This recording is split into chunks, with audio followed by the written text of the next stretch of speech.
and welcome to No Offseason. I'm Zena. I'm Sabreena Merchant. And I'm Ben Pickman. And today on the show, it's draft time. Yes, WNBA All-Star draft is upon us, and the starters and the reserves are all set, and so we're going to do our own draft. We'll see how close we get to eventually Caitlin and Napheesa, but for now, this is really just our thoughts. And of course, we have talked about the WNBA season. It's halfway through. How did we do on some of our predictions, some of our takes, some of our expectations on this season? Because I'm sure, just like you, we were surprised by some of those and how much they aged, well or poorly. We'll talk about that in a second. But first, let's go around the association. WNBA news is always happening.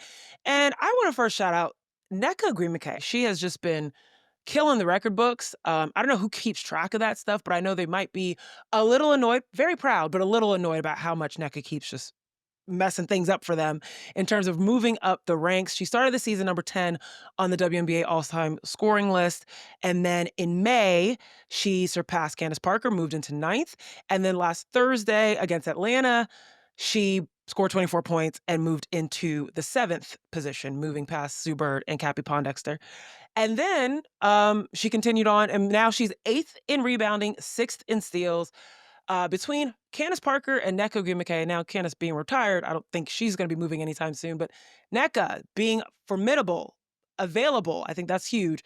Over 400 career games. I mean, she just continues to be a legend, including her performance over New York. And I think we got to get into that because if you read the Sabreena Scales, you'll see that Seattle moved up considerably in Sabreena Scale this week. And obviously that 79-70 win that Seattle had over New York probably led to something to do with that. So Sabreena, I got to ask you, girl, I didn't know that beating New York could move you up 5 spots, but apparently it can. So they didn't just beat New York this week. They also beat Atlanta in Atlanta. So that's True, two that's wins true. on the road. There were only 3 game days this week, so getting 2 wins is pretty impressive. I think the power rankings are generally pretty reactive because they're more fun that way. And going undefeated in a week, especially 2 wins on the road, is a good way of moving up, especially when you beat 2 of the teams that were in front of you. So Absolutely. seeing New York lose, Phoenix lost, Atlanta lost, Indiana lost, all of these teams that were occupying that range. Golden State also lost this weekend. So I think it was more just, someone's got to fill those spots, right? And currently, you look at all these teams that are dealing with injuries. Seattle, knock on wood, is pretty healthy. They had their injury to Katie Lou Samuelson to start the season, but since then, they've kept their core pretty much intact all year. And while you see New York deal with these absences to Jonquil Jones, and Minnesota's now without Carly Samuelson, Ryan Howard was out. Like, this is a full rotation in Seattle, and it just, I don't know, everything looks according to plan right now. I think the Erica Wheeler starting lineup adjustment has just been massive in terms of helping them get an extra creator. It emboldens Skylar Diggins to drive more often. Gabby Williams, why anybody tries to pass around her is still beyond me. She's averaging 3 steals a season, which is, it's just insane, right? Like how often she's in passing lanes.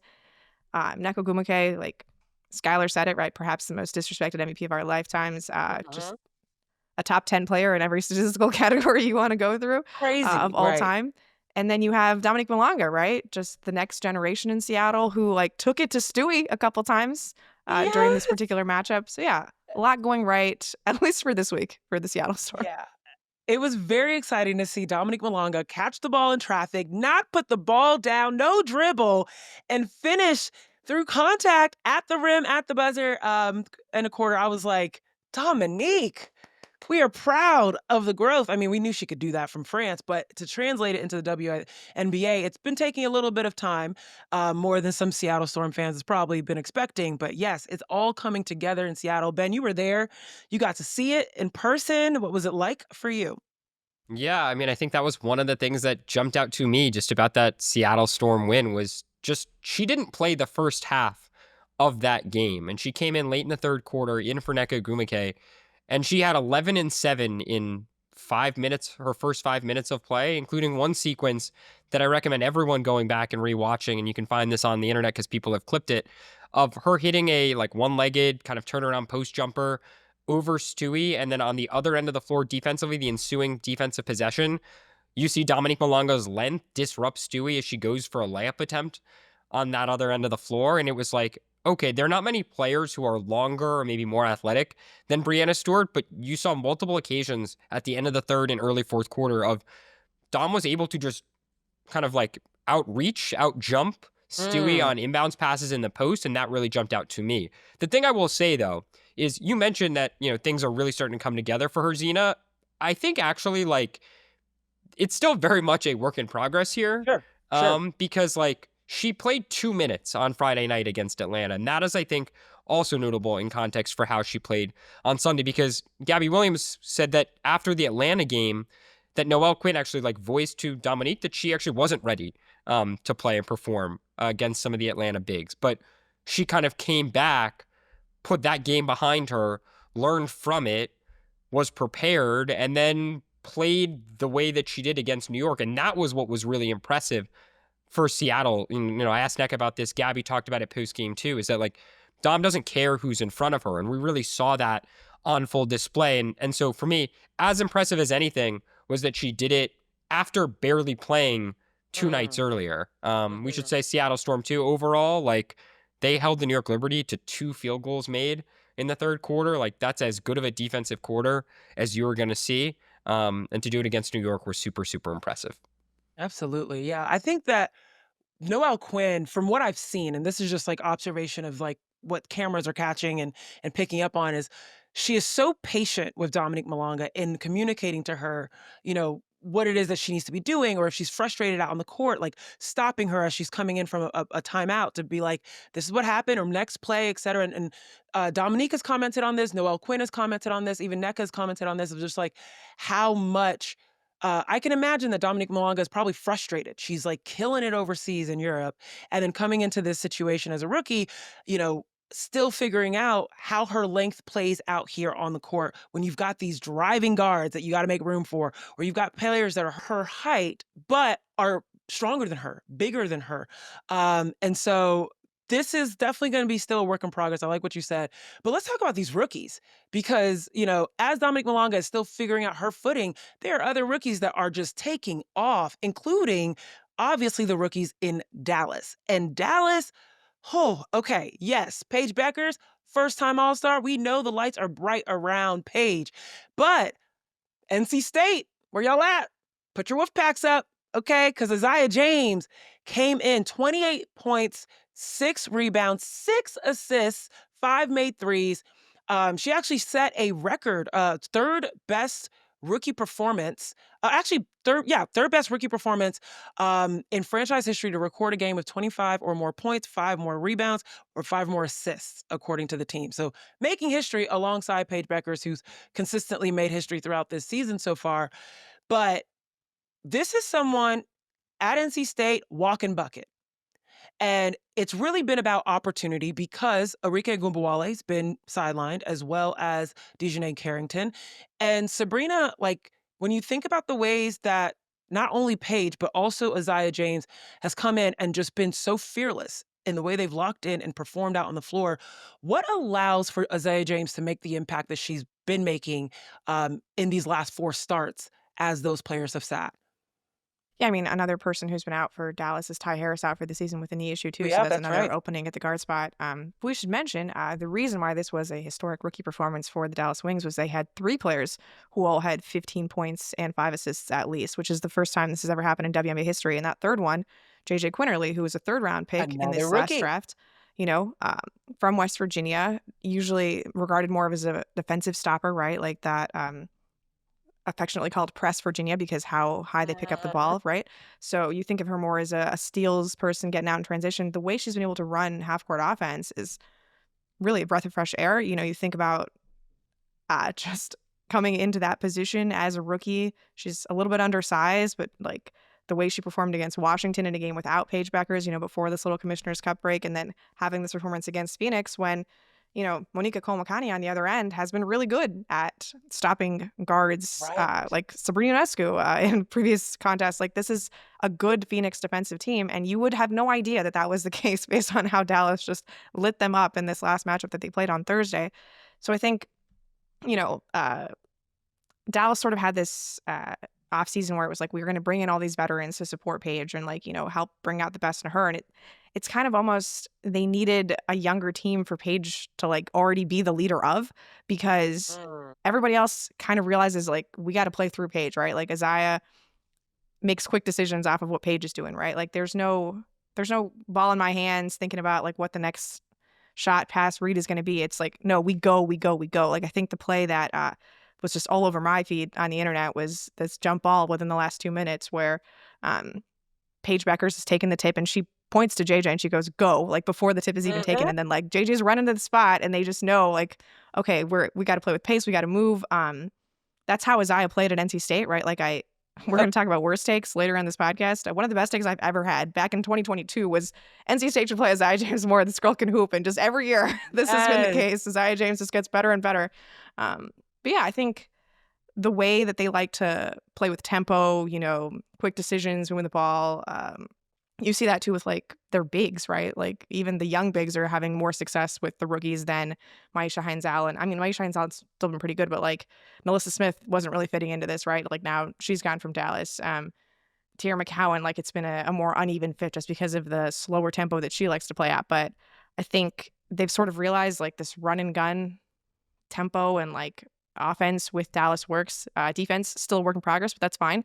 You got to fix one side of the court at a time. But if they can score like this, I think there's a lot of upside, and it's so cool because I think every decision in Dallas is sort of made with a lens of okay, well, who fits around Paige long term? And now you can see maybe there's 4 or 5 players that actually fit with her long term, and it makes it a lot easier to build going forward if you have these pieces who maybe they're not going to be full-time rotation players or full-time starters, but we know they work.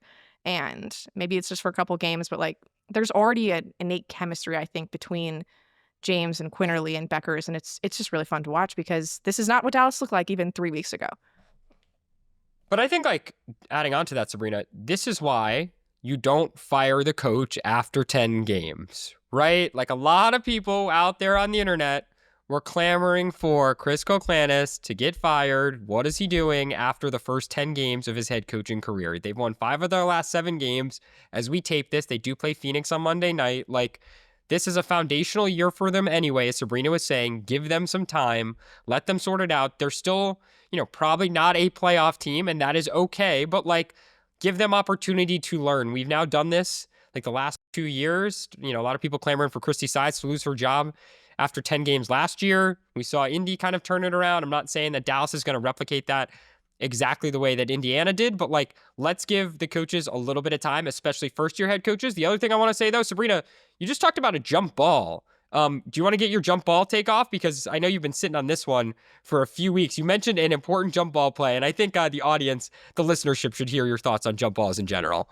In general, I think the WNBA should just adopt a possession arrow. There was a sequence in Indiana, Los Angeles, where it took 2.5 minutes from this scrum between Sophie Cunningham and Juliet Van Loo from the time they were on the floor to actually set up the jump ball. Refs are so bad at throwing the toss. There's so many violations in terms of where people are supposed to stand, who jumps too early, are they allowed to touch the ball before it lands? Nobody actually knows how they work. We should just abolish them, I think, after the opening tip. I think it would save so much time. I did think this was a fun play, between Paige and JJ as long as we have them. But no, in general, I'm very anti-jump ball, and I will stand by that. I always find it so funny that it literally is the 2 people that got tied up regardless of size. And it's always so funny when you see these little guards going up against the bigs. But just to close out the topic, yeah, the Wings won 98-89 over Phoenix. And the rookies, these were their stats. Paige Bueckers had 23 points, 5 assists. Isaiah James, as I mentioned, 28 points.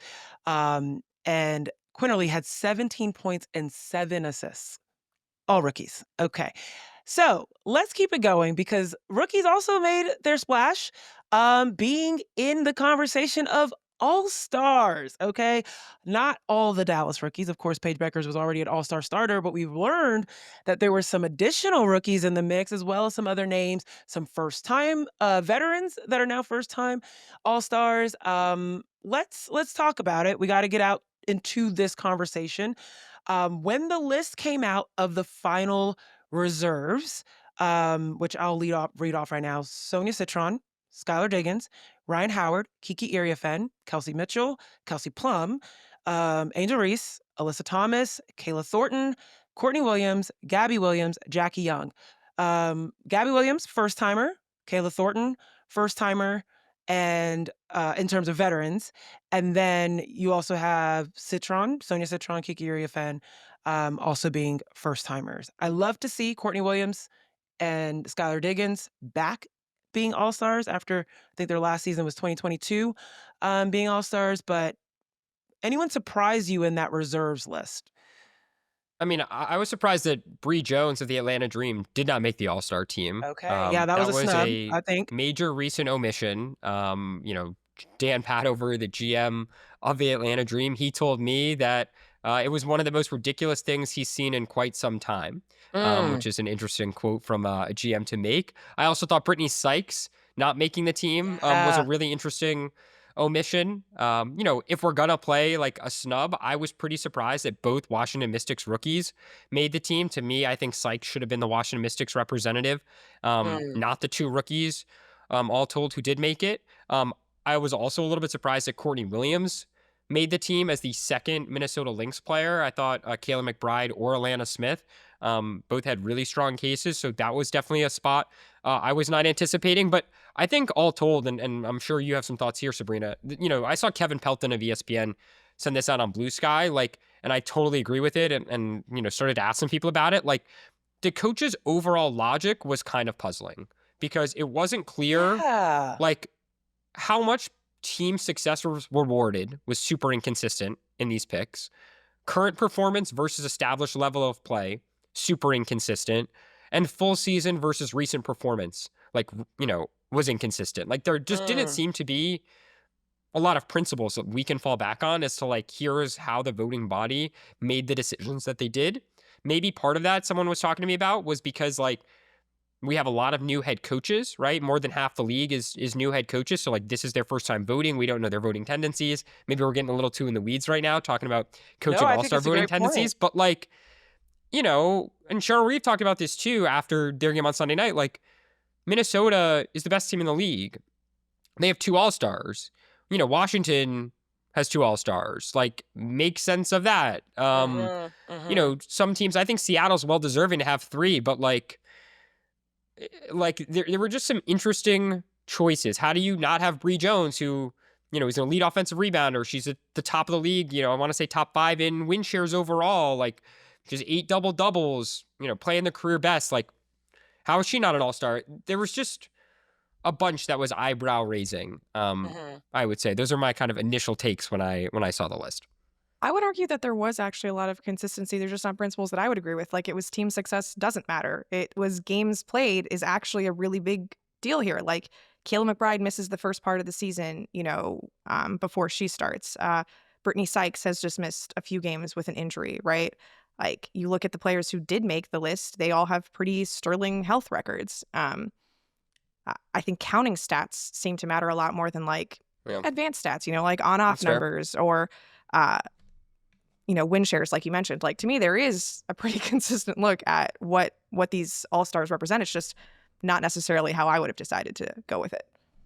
I think puzzling is the right assessment. I think it felt as if the coaching vote, and I'm not saying that it reflected what the fans vote, but the way you would expect for fans' votes not to make any sense based off of what actually is happening on the court, I felt like some of the coaching votes were interesting. Mainly because, don't get me wrong, I'm always happy for anybody to be an all-star. That's awesome, et cetera. But, for example, Sonia Citron, Kiki Iriafen, awesome as rookies to be able to make it. But it's true of a team like Washington that is not performing as well as these other teams, to have 2 representatives, and also it not necessarily being the best player in that conversation. I think Brittany Sykes definitely made more of a case than those two to be in that room.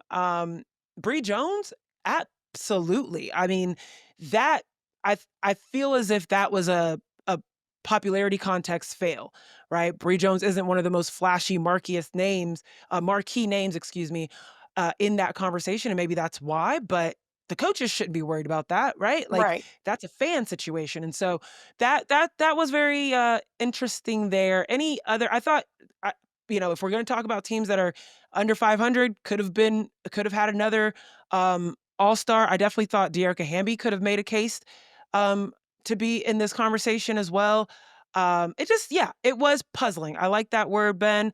And I think you thought it was too into weeds. I think it's actually a great point. I didn't think about that. A lot of these coaches are brand new at doing this, so we shall see. Okay, well now, snubs or not, the list is out there. These are the All-Stars. Congratulations. Applause, applause, applause, applause. And now we got to figure out who they're going to play with for this All-Star. This isn't last year's, guys. If you guys just started watching WNBA last year, you got a very unique circumstance when it comes to the All-Star draft. Now we're back to our normal kind of iteration of WNBA All-Star, not Team USA versus the remaining WNBA All-Stars. It is two teams chosen by the top two vote getters, Caitlin Clark, Napheesa Collier. And today, what we're going to be doing is acting as Caitlin Clark and Napheesa Collier and choosing these teams. And we're going to do it the way that they would actually do it in real life, which is basically the top vote getter, Caitlin Clark, would go first in choosing the starters. And then second, Napheesa Collier would go first for choosing the reserves. But we don't know who Caitlin Clark or Napheesa Collier is yet until I flip this coin. So here's a quarter, normal quarter. Oop, there it is. Oh, I feel like an influencer. Guys, for those listening on the podcast, I'm showing my quarter just to let you guys know it's a head and a tail. So, Sabreena, ladies first, choose your side. I'll go heads. Yeah. Heads. Okay. All right, let me make sure. I practiced this before we went on camera, so let me make sure I do this right. Flip. Okay. Ooh, this is a heads. I don't know if you guys can see that. Oh, okay. Heads. Sabreena, who do you want to be? I'll be Napheesa. Napheesa. Ben, that means you are Caitlin Clark, and that means amidst the starters, you get to choose first. And we're going to go back and forth. Caitlin, Napheesa, and then, we'll pause after the starters, and then we'll start on half of the reserves. So you're up first, Ben. I'm just going to take the other best player available before I get in the positional weeds, so I will go with A'ja Wilson to start off this draft. Okay. We know Caitlin Clark is going to take Aaliyah Boston first, but I personally, Ben Pickman, playing the role of Caitlin Clark, will be taking A'ja Wilson. Okay, yeah, it's important to note that we are absolutely doing this from our own accord, okay? We are not getting into the minds of Caitlin and Napheesa because, yeah, it'll definitely be a split, at least of the Indiana Fever to start with the Minnesota Lynx. So, all right, let me make sure I got my notes here and I can remember. A'ja Wilson with Caitlin Clark. Sabreena, or I'm going to call you Fee, up next. I'm going to take Stewie. Oh, and rival teammates. I like it. I mean, not teammates, but co-founders, sure. Co-founders. They seem to get along pretty well. Teammates in business. Teammates in business. I like it. All right. Ben, Caitlin. Actually, I'm definitely calling you Caitlin. It's more fun. Give me Sabreena Ionescu. Guards, and specifically big guards, have won the WNBA All-Star MVP every year since 2013. I mean, are you calling Kelsey Plum a big guard? I'm just counting Maya Moore, who some people classify. A big guard? Right. I'm guard. I guess guards. I'm not including Maya Moore. I'm giving Maya Moore in the guard category, the wing category. Got it. So it's been more than a decade. So give me Sabreena for some more shooting. Okay, I like it. We'll keep the UConn train rolling here. I'll take Paige.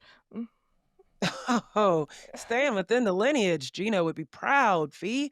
All right, Caitlin, you're up. Paige was going to be my next choice, so I have to reevaluate this draft. I am going to take Alicia Gray. Oh my gosh, just guard heavy over here. All-Star game performer. I love it, though. Loves I love the weekend. whether she shows up in the game or in the skills or anything, she's got a good track record coming in from last year. So far, Caitlin's only got one big.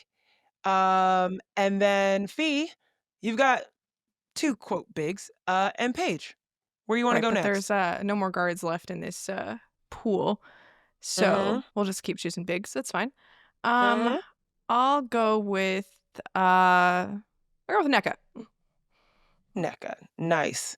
Okay, going across the country. Stanford bleeding into that UConn lineage. I like it though. I mean, there's no more UConns left, so what are we gonna do? I know there are no more UConns left, but they'll take the Cardinal in nicely. All right, Caitlin, what you want next? Again, because I'm playing the role of myself, being Caitlin Clark, I'm taking Satou Sabali, and that means Aaliyah Boston will get assigned to Sabreena's Napheesa Collier team. There you go. Okay, let's evaluate so far what we got. Caitlin's team so far: A'ja Wilson, Sabreena Scale, Alicia Gray, Satou Sabali. This is a solid starting lineup. Like, I really do actually like this balance here. And then Napheesa Collier, I'll tell you what, you got some size. You guys are a big body. See, this is the issue Napheesa with the Collier, way that the pool is assigned, where like the guards also include threes. So like I'm basically just picking from 4s and 5s, right? Yeah, pretty much. Napheesa Collier, Brianna Stewart, Paige Bueckers, Nneka Ogwumike, and Aaliyah Boston. Okay, well, Fee, now we're going to go into the reserves, and you've got first pick, so you get a chance to maybe bolster up your perimeter, but you let me I know think that's what you gonna be want to do necessary. first. Yeah, we're gonna have to take some guards here. Yeah. All right. Very good guard group in the reserve selection, so we can have some fun here. Okay. I do think let's I kind of want some shooting. So let's go Kelsey Mitchell. Ooh, I like it. A little bit of penetration in the paint. And Take your guard I got off. 2 Indiana people in Indiana at least, so Yeah, there you go. try to A make little up for the fact that familiarity. Caitlin's on the other team. That's okay. Caitlin will have to be on the sideline watching her pick and roll be executed right in front of her. All right, Caitlin, what you want? Yeah, before I make a total strategy shift, I'm going to take Kelsey Plum and just continue to load up on guards. Kelsey Plum, a former All-Star Game MVP, reunite her with A'ja Wilson in this game. I like it. I like it for that reason only. I'm just genuinely concerned about your team's capacity for vision over Fee's current team. This is an All-Star game. We'll be okay. It's a lot of Okay, size. all right. It's a lot of size. There's a lot of size over here on the I feel Fee good side. about it. It's all Okay. very versatile size. Stewie played the 5 for New York over the weekend. I feel like she could easily play the 1 or the 2 for this particular roster. Absolutely.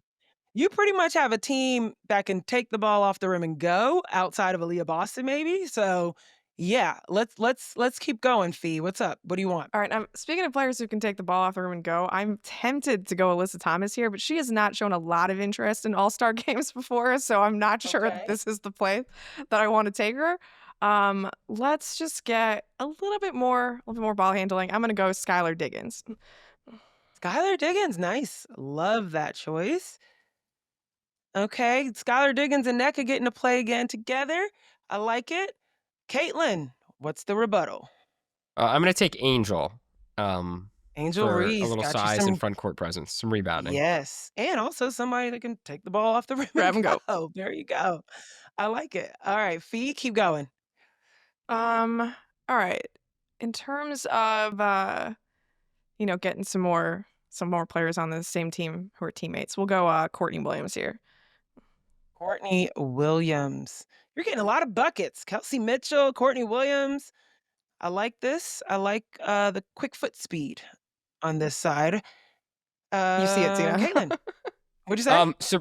The foot speed. That's exactly what I was going for. We Okay, know Sabreena called it out. Alyssa Thomas, not really a fan of All-Star games, or a fan of putting up big numbers in them, I should say. Obviously, she's a fan of making them, but I will take AT. AT. I like it. Solid About choice. Let's time. pause real quick. Let's see how we're looking. All right, Caitlin's team. Asia's. Let's go guards. Okay, we got Caitlin, but Caitlin, still dealing with that groin injury. So, let's look at the guard play here. Kelsey Plum. Alicia Gray, Sabrina Ionescu. I mean, that's some solid It's pretty good. presence there. Alyssa Thomas and Angel Reese, both two players that can give you that front court size, but also the ability to take the ball and go and distribute, right? I mean, I don't even know how many Alyssa Thomas is averaging, at least 6 assists. Oh, she's Angel averaging Reese almost is 10, yeah. averaging 10, yeah, at least. And then I know Almost Angel 10, Reese yeah. is close to 4. So that's you got some versatility showing up. And then Satu Sabli, of course, that can play you 3, 4, 2, whatever you want. She's pretty versatile there too. Okay, Caitlin's team's looking solid. And of course, Asia Wilson, you can just never doubt her. And then Fee's got Fee's got some monsters. Okay, you got Napheesa Collier, Brianna Stewart, Paige Bueckers, Nneka Gwimike, Aaliyah Boston, Kelsey Mitchell, Skylar Diggins, Courtney Williams. So I like this veteran presence in the guards, by the way. This is cool. I like this. Some Kelsey Mitchell last year was her first time being an All-Star, no? Oh, she's been 2 years now. Okay, so is this her second year or is this her third? This is her third straight. Her third straight year. Okay, that's what it was, not the year before. Perfect. So I like this. This is good. You've got some veterans that know how to be all-stars, know how to play the game, know how to entertain us in the all-star game, and are also very competitive in this way. I feel like this game might get spicy the way you guys have this broken out. I mean, anybody, Kelsey Plum on one side of the ball, Skylar Diggins on the other, you know you're gonna have a good time. Okay, let's keep it going. Let's round out. Each of you have 2 more picks. 3 more. So 3 more. Oh, 3 more. Yes, I counted that wrong. Okay, 3 more picks. So Fee, you go up first. I am going to take Jackie Young. Jackie Young. Okay. Separating her from the aces. Okay. There's only one ace, so Well, yeah. ace and former Separating ace. her from the ace. I'm just going with the fact that, Caitlin/Ben said Kelsey Plum reunited with Asia, so it won't be a full reunion. Cool. Jackie Young on one side, more guard play. I like it. Caitlin, Ben, what you want? I will keep a reunion together. I will take Ryan Howard of the Atlanta Dream, pairs with Alicia Gray. Very nice. Very nice. Nice big guard energy. Fee, who you want next? We can just keep all the Seattle Storm together. I'll take Gabby Williams. Oh, I'm even more scared for your passing capacity, Ben Pickman. I don't know. Gabby Williams is everywhere on the floor. Who you got coming in next? Now, we have 3 players left, we should say. Sonia Citron, Kayla Thornton, and Kiki Uriafen. I think the question is, all 3 first-timers, who is going to have the best game in an all-star game context, right? These are all good teammates, can be unselfish players at times. So it's interesting it will be interesting to see if any of them have like big games when the actual exhibition kicks off. I'm going to take Kayla Thornton. I think like repping the Valkyries, repping the Valkyries, maybe getting, wanting to show out for the expansion fans in this game. I got a question for y'all. Would you characterize this as a breakout season for Kayla Thornton? I think so. Okay. I'm just curious, obviously playing her role the right way in New York and then previously in Dallas, now it feels like she's in a completely different role. And I didn't know if you could apply breakout to a completely different role versus being in the same role, but doing it so much better than you did a year ago. Does that make sense? I feel like a breakout has to imply something new, right? And so, you see a lot of role players, you're not sure if they're able to step into a bigger burden, and seeing not only KT, but Veronica Burton, a lot of other Valkyries elevate what they have been able to do in previous spots. I think classifies as a breakout. Okay. Well, yeah. I do think what is interesting, though, and this is a longer-term question, is will a Valkyrie player win most improved, right? Because someone like Kayla Thornton, all of her numbers are way up this year. She's having a breakout year, but how much of, as you're saying, that breakout, her statistical jump, a reflection of just her role changing and her having way more opportunity versus we've actually seen her being play a a most big improved role player. in Dallas Totally. before, so.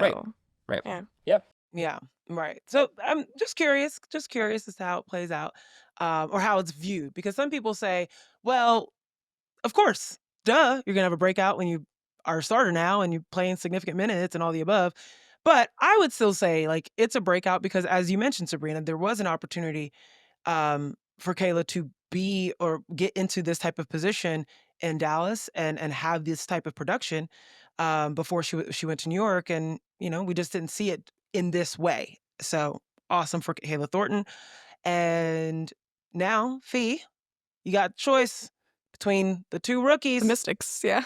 the Mystics. You got to break them up regardless. So which one you want? I think I'm gonna take Citron.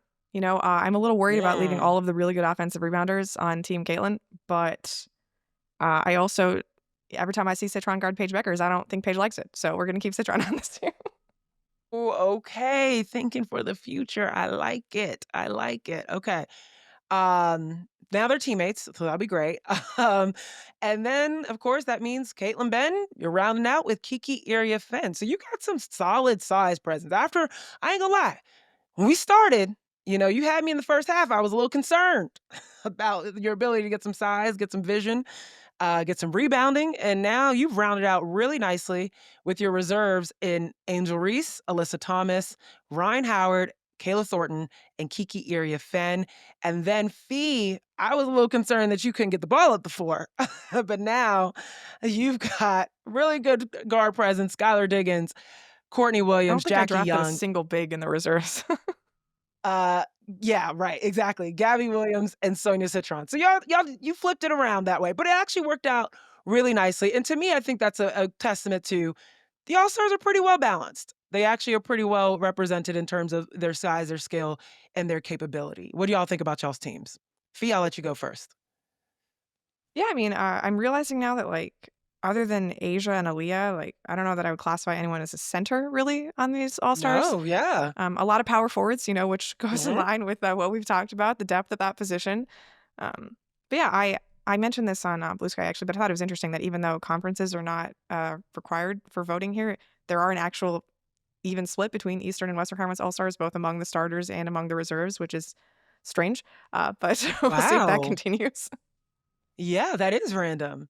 And it's not like you could have even like pictured it geographically. No, like the Eastern Conference and Western Conference actually don't make a lot of sense when you look at where they are. So yeah, that is really random and interesting. Caitlin Ben, what you think? Love my team. Think it Mm. has a great mix of shooting, Mm-hmm. playmaking bigs, all-star game performers. We'll create a lot of highlights. Love Cheryl Reeve being the coach. We should say Cheryl is coaching Team Clark in this game because the Lynx have the league's best record, and Mm. Caitlin received the most fan votes, whereas Sandy Brondello coaching Team Collier. Love Cheryl, scheming up all kinds of defensive traps against Fee. I'm excited to see that in action. Feel pretty good coming out of this. Feel pretty good. Feel like if I'd be the Washington Mystics coming out of the 2025 WNBA draft, knowing I just picked 2 All-Stars. Like, There for you me, I'm go. feeling as good as them. Okay, I got one more question before we move off these teams. If you had to guess one person to be the game all-star MVP, who would it be? Ben, I'll go with you first. I mean, the easy answer is Caitlin Clark, Mhm. right? A guard who can shoot from wherever, who's going to have the ultimate green light playing in front of her home crowd. Mhm. Like, that screams MVP. But Sabreena Scale very much could be the All-Star Game MVP for many of the same reasons, minus the home crowd advantage here. Okay. All right. What about you, Fee Sabrina? Yeah, the only reason I'd be concerned about Caitlin is just, she's missed a lot of games. I don't know how much they're actually going to let her play Great in this point. Yep. particular exhibition Mhm. contest. She's still, as of this recording, has not returned from a 5-game absence. So I would be personally concerned if I'm Kelly Krauskopf or Steph White, just letting Caitlin go loose in an exhibition setting. That's just personal. Yeah, as Ben was saying, the bigs don't tend to win this award. So, I think Paige Bueckers as good a choice as any, right? Putting the ball in her hands, Oh, especially with Team Collier. She's the only guard among the starters for like 5 minutes there. She's going to be the one running the show with all of these bigs. yeah. So Get an early start to Yeah. that MVP momentum, Paige Bueckers. Okay. I have I don't know. I feel like Ben on your Caitlin team, I'm looking at Alicia Gray. I feel like she might continue her reign here. And this is very random, but I just feel like the all-star setting is such a who can get hot and who can ride the wave of the vibes of the game. And that's why I kind of low key think Courtney Williams might show out. I don't know. I just feel like that could be an MVP option. Guys, well done with your drafts. We'll see how everything actually shakes out. When do Caitlin and Fee make that decision? The They pick draft their will teams. Yeah, it will air on Tuesday night is when the actual broadcast will be. So Awesome. be sure to tune in for that and let us know, please, whose team you liked better, mine or Yeah. not Sabrina's. I'll take all the praise here. There we go. All right, let's keep it going. With All-Star break right around the corner, we are almost at the halfway point of the WNBA season, which means that we have to do a little reality check on ourselves. Not too much on this though, guys. I mean, we don't have to judge too harshly. But yeah, there were some things we said early in the year that we were like, it might not have came true. Maybe it held up well, but some of them really did poorly. And I think that's the ones that we got to check in on. So, Sabrina, I'm gonna start with you. When you came into this season, were there any thoughts that you were so strongly feeling real strong about? Um, the only thing that can come to me is just something about windy city. Any thoughts that came to mind early this season that might have been a little off? Yeah, when it comes to bad takes, I had quite a few at the start of the year, and that would be the Chicago Sky as a breakout team, and Tyler Marsh is my potential coach of the year. I don't feel good about Mm, either of those. Feel really, really not good about either of those. Um, I probably should have been a little more hesitant with a rookie head coach, although some rookie head coaches are obviously doing a very good job with their particular spots. Definitely they picked the looking wrong nice Aces right now. assistant there. But yeah, Chicago, the veteran acquisitions have not performed as I thought they would. It was a Mm, real mess for the first 10 games or so. I do think things have quietly trended towards more competent, even if the wins aren't showing up. I like Point Angel Reese a lot, but no. The Sky's breakout team was heavily misguided. Courtney Vandersloot, unfortunately, on the other side of her prime, and that mm, injury, has changed things. yeah. A lot of shooters who can't shoot, really, in that vein. But yeah, Yeah. whoops. Yeah, that's how I feel about that. Fair, fair. And I'll say this. I do think that the Courtney Vandersloot injury, which is something that no one could have predicted, made a significant impact, but maybe not as much as we might have thought in the way that we've seen this season play out. But um, yeah, it's just been an interesting season in Chicago. I would even say, though, the most interesting team of all the teams in terms of question marks. I think, Las Vegas, where Tyler Marsh came from, also has had some questions arise around them. I remember, Ben, at some point, I think we were saying that the Aces would be a runner up. And let's be real, it's still early in the season, but we have seen that there's a lot to be desired, still to be desired in Las Vegas. It's a very up and down season for them. It doesn't seem like they've clicked just yet. I don't know if this is my worst take, but it was a pretty bad one. Yeah. What do you think about that, Ben? Yeah, I mean, look, like you, I had the Aces making the finals. I certainly did not have Becky Hammon giving a press conference after a 54-point showing where she says that her team showed a complete lack of professionalism Yeah, that was to crazy. basically take the floor in front of 20,000 fans and just play like that. We should say their loss to Indiana, Asia, I think, had 29 points in that game. The Aces had 4 other made 2-point baskets in the entire game that were not made by Asia Wilson. Becky Hammon point blank said they played better in practice. Mm, So the Aces, who are 9th in offensive rating, 9th in defensive rating, I had Chelsea Gray also being first team All W heading into the year. That has not aged very well through, near the halfway point of the season. So you're right, Zena. In theory, still some time to turn it around here, but you're asking me to pick a team to make the finals again. At this point, I'm not picking the Aces. And, I'm pretty surprised that the Aces are not even in position to host. Like, I would be more surprised if they Mm. were hosting a first round matchup. Forget about even making the second round. I mean, this was a elite team on both ends, and currently they are mediocre at both. Yeah, I think it's a pretty bad take. I don't know if it's the worst. I know one of the things that I think as a group we may have missed out on. I don't know how y'all feel about this, but I feel like this. We did not have Angel Reese on the first or second All WNBA team. And the way these double doubles have been coming about, the way she's gone from averaging about 1 assist per game to almost 4 assists per game, the way her field goal percentage is up, the way she's completely changed her role on her team, has it translated to wins? No. However, her game has continued to improve.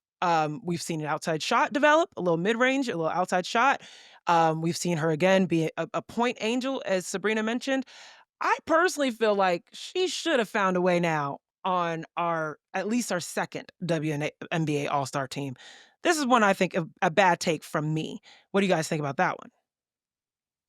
We talked about this at the start of the season where the front court pool is just crazy deep, right? Like you think about Yeah. all the forwards who are having great seasons, Fee, Stewie, Asia Wilson, Satu, Alyssa Thomas, Bree Jones, even though she NECA. wasn't named an all-star, Leah NECA, Boston, right. NECA, right? Like all of these players. I mean, that's already 8 that I've named before Angel Reese, who I'd be perfectly fine voting all W before her.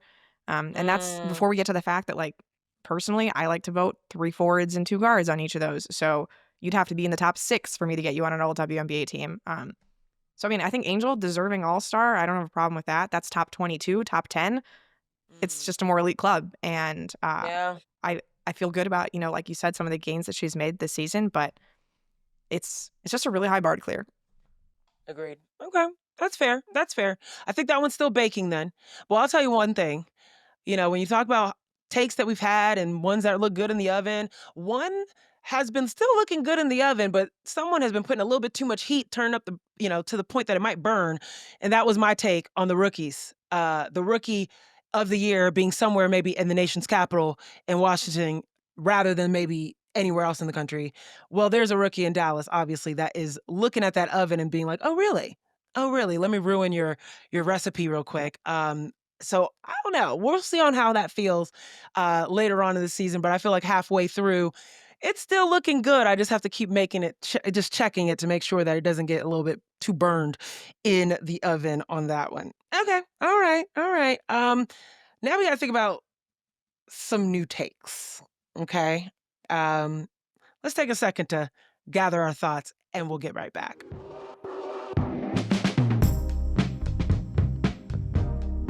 All right. Now that we got our worst takes out of the way, or the ones that are maybe on a way to being the worst takes, let's throw some new ones out there, and then we can check in on these, later on in the season. Sabreena, start us off. Well, a very nerdy take is I think the hardest award to vote on this year is going to be the all-rookie team. Limiting that to 5 players this year is going to be a real challenge. But Yeah. I've never really had that difficulty before in deciding an all-rookie team. 5 just sort of come to you. But I think if I were to make a new take, I just thought of another bad take that I had earlier, and that was that Phoenix would miss the playoffs. Apologies to all of the Phoenix rookies, by the way. Yeah. They Not gonna have happen. definitely outperformed their station. Absolutely. I would say if I had to make a new take, let's have some fun here. I think the Dallas Wings will make the playoffs at the expense of the Las Vegas Aces. Wow. Oh. Whoa.